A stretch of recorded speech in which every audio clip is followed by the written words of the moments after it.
स्वामी जी, दूध कौन से जानवर का सबसे अच्छा होता है? बेटी, दूध तो भैंस का ही सर्वोत्तम होता है। फिर तो आपको भैंसशाला चलानी चाहिए स्वामी जी। आप गौशाला चलाते हैं और दूध भैंस का सबसे अच्छा बता रहे हैं। वो इसलिए बेटी, क्योंकि आपने दूध के विषय में पूछा है और दूध भैंस का ही उत्तम होता है। तो फिर गाय का दूध स्वामी जी? बेटी, गाय का दूध दूध नहीं, अमृत होता है। और हमारे लिए गाय जानवर नहीं, हमारी माँ है। वो कैसे स्वामी जी? बेटी, हमारे शास्त्रों में स्पष्ट उल्लेख है, गावो विश्वस्व मातरः, गाय संपूर्ण विश्व की माता है।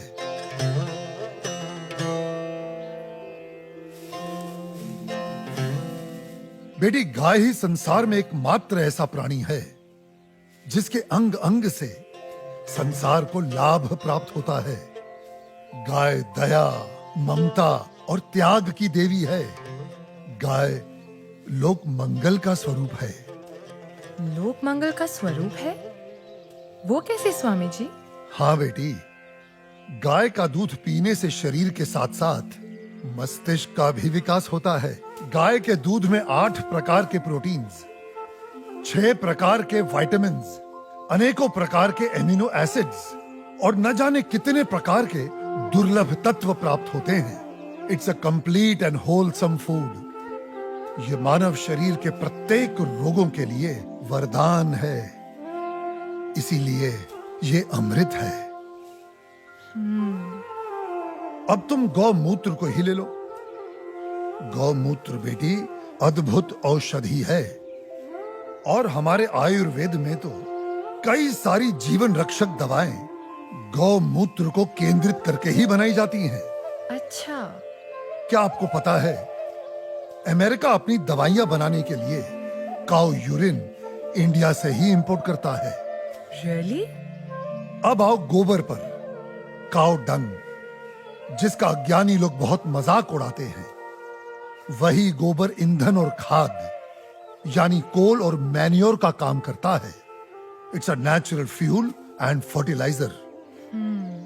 आपको पता है बेटी, गांव के कच्चे घरों की दीवारों पर गोबर लेपने से उन पर सूर्य की सख्त और विषाक्त किरणों का असर ही नहीं होता। ओह। बेटी, हमारे शास्त्रों में कहा गया है कि गाय के खुरों से उड़ी धूल यानी गोधूली अपने मस्तक पर लगाना तमाम तीर्थों में स्नान करने के बराबर है। लेकिन स्वामी जी, आपने ये गौशाला खोलकर जो बूढ़ी और दूध ना देने वाली गायों को शेल्टर दिया है, अगर कोई कसाई इन्हीं गायों को काटकर उनका मांस अगर बाजार में बेचता है, उसे तो 30-40 हजार का लाभ हो सकता है।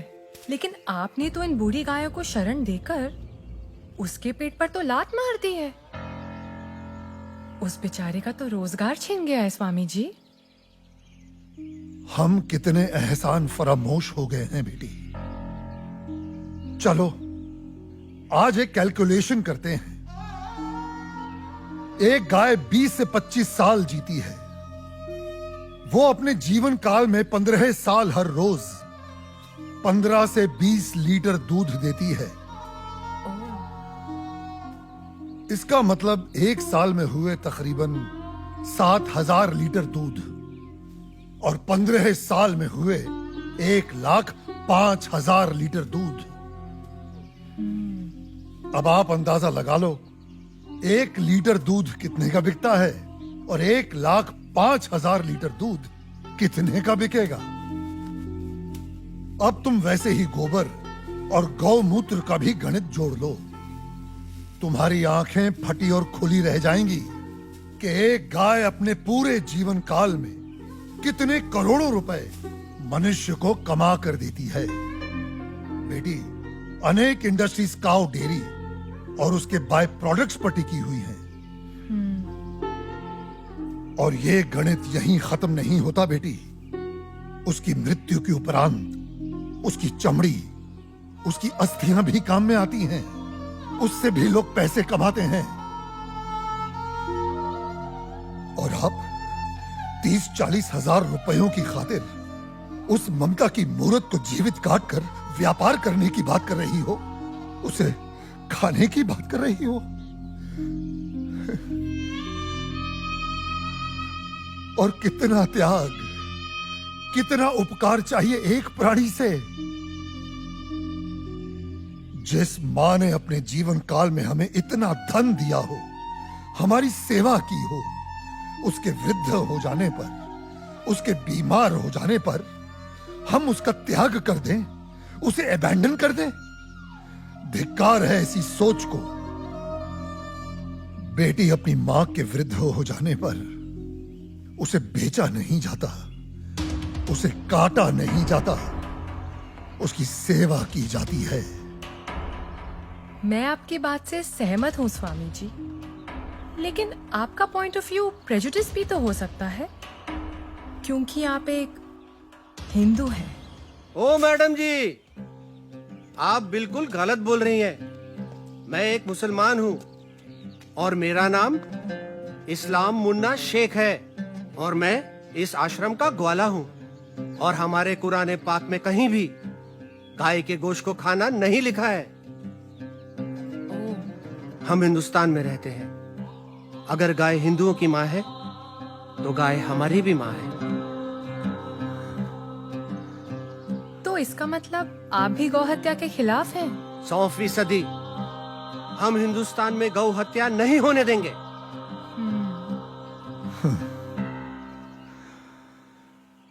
बेटी, जितनी भी बीमार, लाचार और दूध ना देने वाली गाय हैं, जिन्हें हमारे अपने ही हिंदुओं ने अपने निजी स्वार्थ के लिए त्याग दिया है, हम उन सब गायों को अपने यहां शरण देंगे, उनकी सेवा कर उनका ऋण चुकाएंगे। पादरी साहब मुबारक हो। आदिवासियों के 4 गांव, सबसे बात हो गई है। सब धर्म परिवर्तन के लिए तैयार हैं। आप तो ये रखिए, धर्म परिवर्तन के बाद सब में बांट दीजिएगा, सबको खुश करके भेजिएगा। Thank you my dear, God bless you. मगर पादरी साहब, उन आदिवासियों के सारे वोट मुझे ही मिलने चाहिए। श्योर। अपने लाल सलाम को अपना लाल बावटा फहराना चाहिए। Don't you worry mister Shivarao, आप तो बस हमारी मिशनरी को सपोर्ट करते रहिए। आई एश्योर यू, आपको वोटों की कभी कमी नहीं होगी। कोई वोट नहीं पड़ेगा साहब, भूल जाओ राव साहब, भूल जाओ। कोई वोट नहीं पड़ेगा और ना ही कोई धर्म परिवर्तन होने वाला है। हाँ? क्या बकवास कर रहा है? बकवास नहीं करता है साहब, सच बोलता है। एक नया साधु आया है, पूरा दिन सनातन धर्म का प्रचार करता है, भंडारा लगाता है और ये आदिवासी बैठ के उसका बात सुनते। ये पत्रकार लोग खूब इंटरव्यू कर रहे हैं उसका।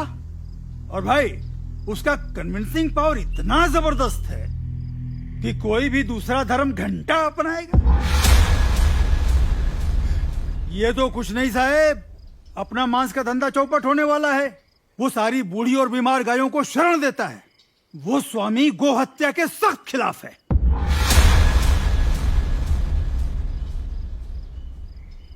शिवा साहिब, इन्हीं गायों को तो हम खरीदते, इन्हीं का तो मांस बेचते। आपको पता है, उसकी गौशाला में मुसलमान काम करते हैं और हमारे कसाई घर में कई कसाईयों ने गाय काटने से इनकार कर दिया है। शिवा साहिब, गाय नहीं कटेंगी तो धंधा कैसे होएगा, और धंधा नहीं होएगा तो पैसे कहां से आएंगे, और पैसे नहीं आएंगे तो इलेक्शन में जीतेंगे कहां से। उन्हें अपनी भाषा में समझाया नहीं उसको? समझाने गए थे साहिब, साले ने दम देके भगा दिया हमको। बोले तो बहुत सॉलिड है, एकदम पावरफुल है वो।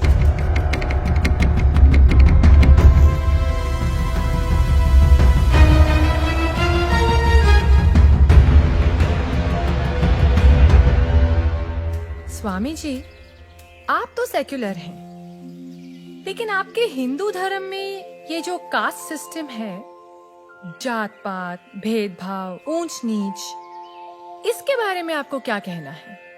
हाँ बेटी, इन्हीं बुराइयों ने तो हमारे सनातन धर्म को कलंकित कर दिया है और मैं बेटी इसका सख्त विरोध करता हूं। लेकिन बेटी, क्या तुम जानती हो, ये ब्राह्मण, क्षत्रिय, वैश्य और शूद्र जातियां नहीं हैं, ये 4 वर्ण हैं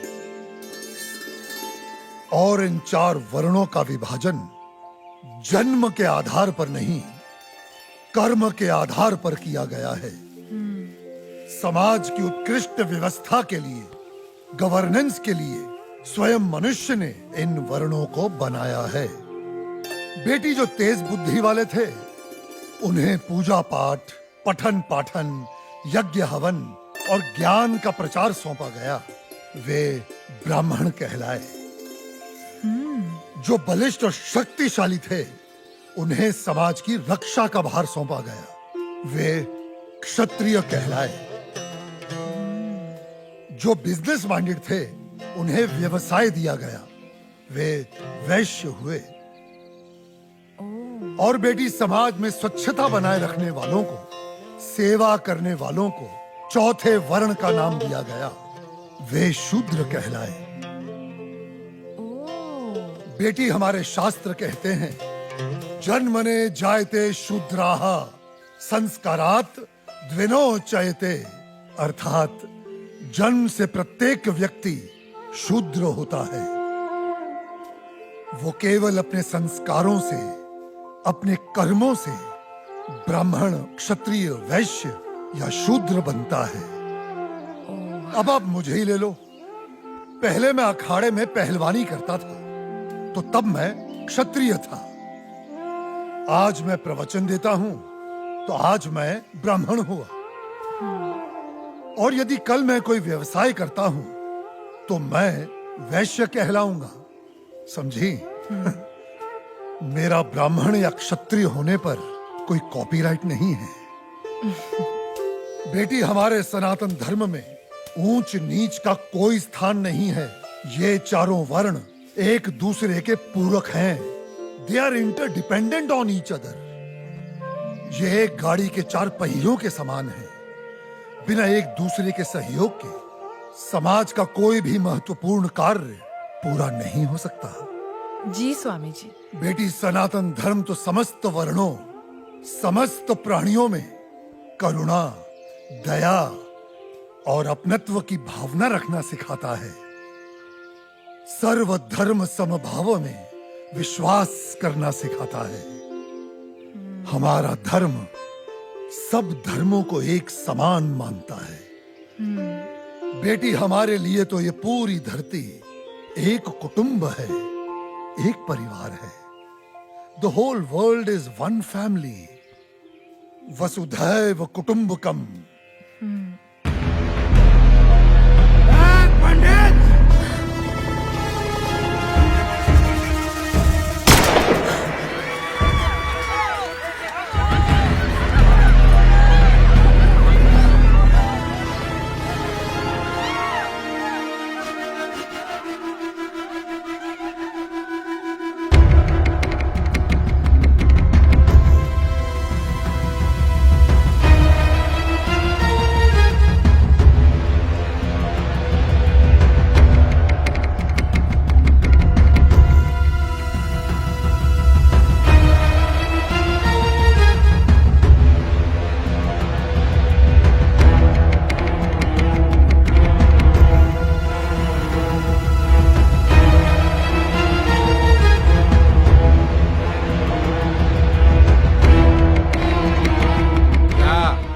क्या रहा है यहाँ पर? हाँ, चल क्या रहा है यहाँ पर?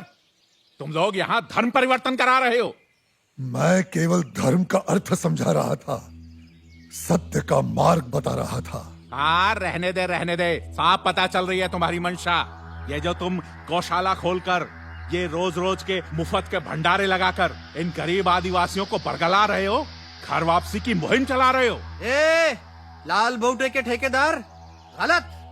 यहाँ पे कोई घर वापसी नहीं हो रही है, कोई धर्म परिवर्तन नहीं हो रहा है। मैं खुद एक मुसलमान हूँ और इस आश्रम में नमाज अदा करता हूँ। स्वामी जी ने आज तक मुझे कभी नहीं रोका है। तुम लोग गलत अफवाहें फैला रहे हो। ए मुन्ना, चुप रह, चुप। तू चुप रहे। क्या तुम लोग हिंदू मुसलमान बोल बोल के हम में दरार पैदा कर रहे हो? चलो निकलो यहाँ से, बंद करो अपनी ये राजनीति की दुकान। ए मुन्ना, तू अपना मुंह बंद रख। चिल्लाओ मत। मैं तुम्हें अच्छी तरह जानता हूं कनन शिवाराव। जिस प्रकार तुम सनातन धर्म के विरुद्ध इन भोले भाले आदिवासियों के हृदय में जहर इंजेक्ट कर रहे हो और अपनी वोटों की खातिर पैसा बांट बांट कर इनका धर्म परिवर्तन कर रहे हो, ये सब अब नहीं चलेगा। ए स्वामी, तू जानता भी है कौन है ये? जानता हूं, तुम्हारे आका हैं जो तुम्हारे नाम पर फर्जी ट्रांसपोर्ट कंपनी चला रहा है और गैर कानूनी तरीके से गौ मांस बेचने का घोर अपराध कर रहा है। ए पंडित! कनन शिवाराव, गाय हमारी माँ है। हम उसकी पूजा करते हैं, उसकी सेवा करते हैं और कोई उसे काटे हम कतई बर्दाश्त नहीं करेंगे। हम तुम्हारा ये गोरख धंधा बंद करवा के रहेंगे। ए, तू हमारा धंधा बंद करवाएगा? हाँ?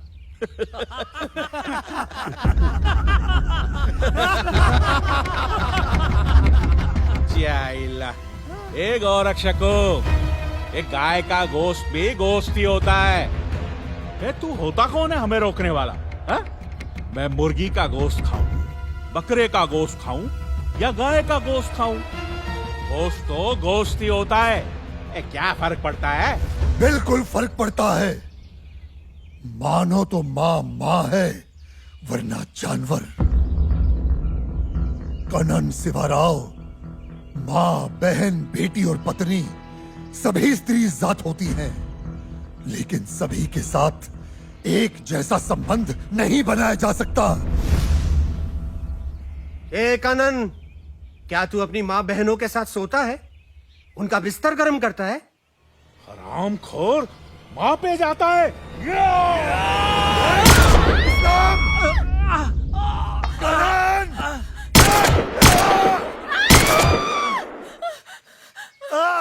ये हमारे दलित भाइयों को भड़का रहे हैं, उनका धर्म परिवर्तन करा रहे हैं। मारो!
ब्राह्मण को कमजोर मत समझ।